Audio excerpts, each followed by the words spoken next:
6장 사도행전 26장 13절에서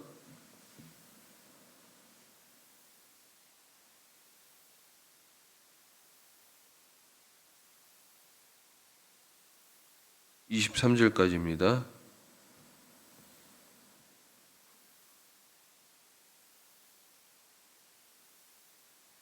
사도행전 26장 13절에서 23절까지입니다. 우리 한 절씩 교독하고 23절 같이 읽도록 하겠습니다. 13절 제가 먼저 읽습니다. 왕이여 정오가 되어 길에서 보니 하늘로부터 해보다 더 밝은 빛이 나와 내 동행들을 둘러 비추는지라.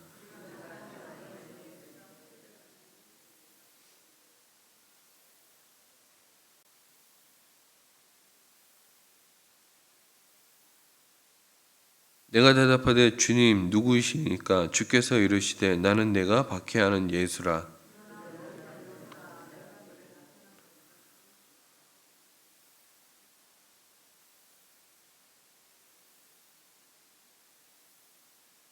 이스라엘과 이방인들에게서 내가 너를 구원하여 그들에게 보내어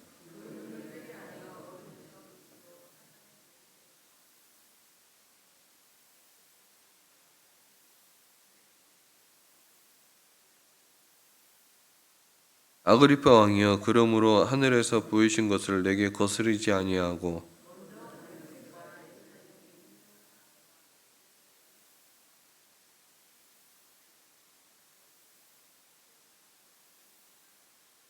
유대인들이 성전에서 나를 잡아 죽이고자 하였으나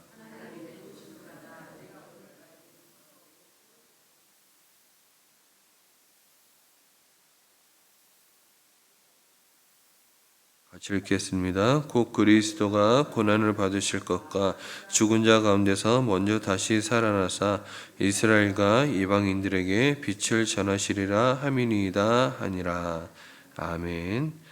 오늘 본문은 바울이 이제 로마로 가게 된 배경이 되는 한 부분입니다. 예루살렘에서 유대인들의 거듭된 이 바울을 향한 이 고소가 빗발쳤죠. 이로 인해서 바울은 체포되었습니다. 자, 그렇다면 오늘 본문은 어떤 내용이냐면요. 이 로마로 가게 된 배경 중에 한 부분인데요. 아그리파 왕에서 이 사도 바울이 붙잡힌 다음에 자기가 왜 이런 일을 당했는지, 그리고 자기가 지금 무슨 일을 하고 있는지, 또 아그리파 왕 앞에서 바울이 변론하는 내용입니다. 자, 그렇다면 오늘 본문의 이 메시지가 우리에게 주시고자 하는 메시지가 있는데요. 그것이 무엇인지 한 가지로 살펴볼까 합니다. 그것은 바로 사람의 변화는 말씀뿐입니다라는 것입니다. 자, 22절에서 사도 바울은 대단히 중요한 사실 한 가지를 얘기합니다. 이제까지 사람들 앞에서 자기가 얘기한 것은 사람들을 모욕하거나 그렇게 한 것이 아니라 선지자들과 모세의 말씀밖에는 없다라는 것입니다. 여러분, 성경이 증거하는 바 그가 일으킨 기적들을 한번 보면요, 유두고를 살린 기적을 포함해서 얼마나 많이 있습니까? 심지어 사도 바울의 어떤 손수건이나 앞치마만 가져다 얹어도 병이 낫는 역사가 사도행전 19장에서 보면 일어났습니다. 또 사도 바울이 천국에 올라간 체험은 또 어땠을까요? 그런데 그가 이런 일을 증거함으로써 사람을 변화시키려 했던 것일까? 아닙니다. 그의 논증의 핵심은 이런 것들로 사람을 변화시키려 한 데 있지 않았다라는 거예요. 그가 지금 말한 것은, 그가 의존한 것, 그가 전하고자 한 것은 오직 하나님의 말씀뿐이었습니다. 자, 그러면 그가 말씀을 증거하는 일에 언변이 좋았을까? 탁월한 말솜씨가 있었을까? 사람들은 흔히 글을 잘 썼기 때문에 그렇게 생각하기가 쉽습니다. 하지만 당시 사람들의 증거는요, 그렇지 않았어요. 그와 반대였어요. 이 고린도후서 10장에 보면요, 이 사도 바울의 말솜씨가요, 시원치 않았다, 좋지 않았다라고 얘기해요. 여러분, 복음 전도자가 말이 시원치 않았다, 좋지 않았다라는 게 얼마나 큰 약점일까요? 이것 때문에 모세도 사명자로 나서기를 극히 꺼려했죠. 가라 그랬더니 하나님 제가 말을 잘 못합니다. 그랬더니 네 형 아론이 있지 않느냐라고 하나님이 얘기할 정도였죠. 사도 바울 역시도 이와 같은 약점을 지니고 있었어요. 이 말하는 것이 자유롭지 않았고 쉽지 않았던 거예요. 하지만 결과를 보면요, 사도 바울이 왜 지금 몸이 결박된 채 아그리빠 왕 앞에 서 있느냐라는 거예요. 만일 복음의 결실이 전혀 없었거나 혹 있더라도 이 복음의 열매, 복음의 결과가 미미했더라면 사도 바울이 그렇게 붙잡히고 이 유대인들에게 그 수많은 고소를 당한 그런 이유가 있었겠냐라는 거예요. 없었을 거라 아닙니까? 바로 어마어마한 복음의 결실이 있었기 때문에 사도 바울이 이와 같이 복음의 박해를 받는 일이 생긴 것입니다. 그렇습니다. 그가 가는 곳마다 사람들 안에서 변화가 일어났죠. 믿는 사람들이 많아졌죠. 말씀을 상고하고 묵상하는 사람들이 일어났습니다. 회심의 역사가 일어났죠. 예수 그리스도를 영접하고 전혀 새로운 사람으로 거듭났는 것이죠. 무엇을 말해주는 것입니까? 말씀 그대로만 전해도 말씀의 위대함이 얼마나 큰지를 말해주는 것입니다. 여러분, 말씀 자체에 능력이 있죠. 말씀은 고리타분한 것 같고 딱딱한 것 같고 시대에 맞지 않는 것 같지만 결국은 내 안에 내면의 변화를 일으키는 것은요, 말씀뿐이라는 거예요. 여러분, 10길 물속은 알아도 한 길 사람 속은 모른다 그러죠. 그 정도로 무슨 말입니까? 이게 사람을, 그 속마음을 사람이 다 알아서 변화시키는 것이 얼마나 어려운지를 얘기하는 거예요. 바로 여기에 사람의 말이나 가르침으로 사람이 변화되지 못하는 데는 그 이유가 있는 것이죠. 하지만 말씀은 어떻습니까? 내가 도저히 헤집고 들어갈 수 없는 사람 속을 헤집고 들어가는 것이 말씀이라는 거예요. 그리고 히브리서에서 우리의 영혼과 골수와 모든 것을 쪼개기까지 한다 그러잖아요. 사람의 내면을 샅샅이 뒤져 무엇을 제거해야 될지, 그리고 그것을 제거한다라는, 또 무엇을 공급해야 하는지도 알고 그것을 공급하는 거죠. 그래서 이 독일의 괴테는요, 태초에 말씀이 계시느니라를, 이 요한복음 1장 1절 말씀이죠. 이거를 뭐라고 얘기했냐 그러면 태초에 말씀이 계시느니라가 아니라 태초에 행동이 계시느니라고 이렇게 해석을 했습니다. 말씀은요 곧 하나님의 행동이요, 말씀은 곧 하나님의 운동력이라는 거예요. 여러분, 내가 기도를 잘 하지 못하겠거든 말씀을 읽는 것만으로도 하나님의 큰 은혜와 능력이 있다라는 거예요. 여러분, 말씀을 읽으면 수많은 은사들도 올 수 있죠. 여러분, 기도가 위험한 것이, 기도는 주관적이기 때문에 이 기도는요, 잘못하면요 여러 가지 위험에 이렇게 노출되고 요소될 수, 이렇게 나타날 수 있어요. 하지만 말씀은 그렇지 않다는 거예요. 말씀은 늘 객관적이고요, 그것을 받는 내 안에 하나님의 응답은요 늘 하나님이 말씀을 통해서 우리에게 응답을 주시더라는 거예요. 여러분, 내 안에 아직 변화되지 않는 것들이 있죠. 이 변화를 이끌어내기를 원한다면요, 우리가 이 말씀 안에서 엎드러지는 경험을 한번 해볼 수 있어야 됩니다. 사도 바울이 순수한 말씀을 증거했다라는 거예요. 순수한 말씀. 사도 바울은 이해를 할 수가 없는 거죠.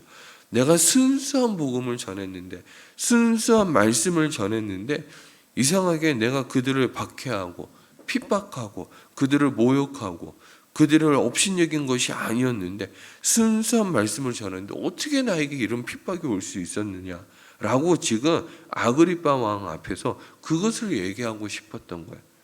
여러분, 말씀대로 살면 사실 핍박이 오죠. 핍박이 안 오는 게 거짓말입니다. 왜요? 말씀은 타협이 없기 때문에 그래요. 그래서 세상 사람들은 우리 기독교인들을 뭐라고 얘기하냐 그러면 편협하다, 진짜 고리타분하다, 말이 안 통한다, 그럴 수밖에 없죠. 말씀은 세상과 이 타협을 하지 않기 때문에 그래요. 하지만 말씀대로 살 때 하나님 우리에게 어떤 복을 주시는지에 대해서 우리가 경험해 보면요, 그것은 실로 놀라울 수밖에 없다라는 거예요.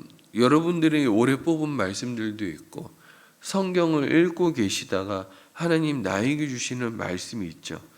사실 성경을 다독한다라는 것은 좋은 일입니다.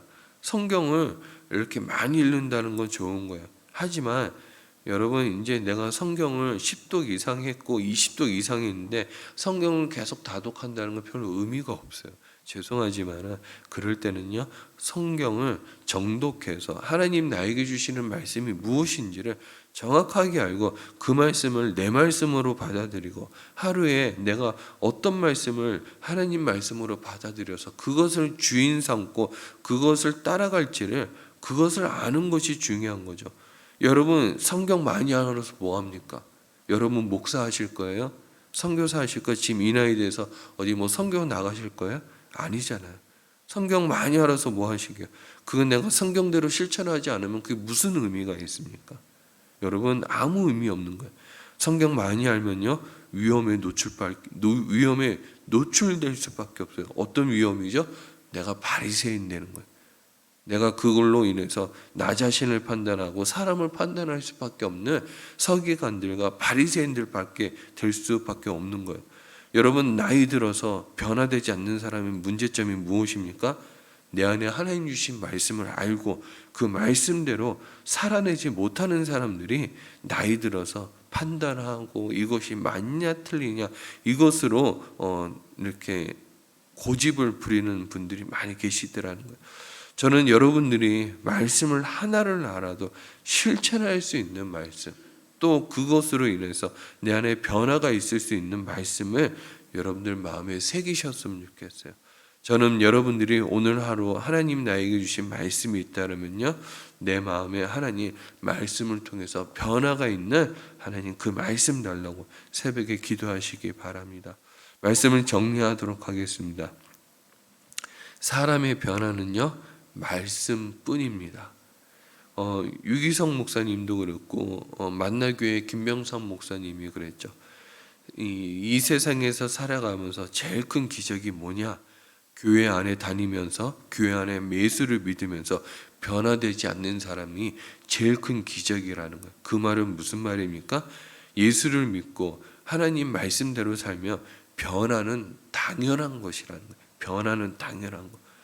여러분, 나이가 들어서 변화가 되는 것이 당연한 것이죠. 나이가 들어서 변화되지 않는 것은요, 예전이나 지금이나 똑같은 사람이다 라고 얘기 듣는 사람이 있다면 그 사람은요, 고집쟁이에요. 내 마음을 바꾸지 않는 고집쟁이죠. 하지만 말씀이 우리 안에 들어가면요, 변화는 당연한 거예요. 왜? 예수 안에서 하나님의 사람으로 닮아가기 때문에 변화는 당연한 것이죠. 여러분, 나이가 들어서 들어야 되는 소리가 있어요. 와, 정말 진짜 선하고 아름답고 내면이 아름답고 예수님 닮은 것 같고 이런 소리 들어야 돼요. 나이가 들어서요, 고집만 늘어가지고 이제 됐다, 너하고는 다시 안 볼 거다, 이제 다시는 전화하지 마라, 이런 고집스러운 마음만 생긴다라는 건 다시 한번 뒤돌아 봐야 되겠죠. 내가 예수 안에서 정말 나 자신의 변화되지 않는 모습이 무엇이 있는지. 저는 여러분들이 천국을 살아가고 오늘 하루도 천국을 살아가고 예수님처럼 살아갔으면 좋겠어요. 그리고 모든 것을 포용할 수 있는 쿠션과도 같은 사람이 되었으면 좋겠습니다.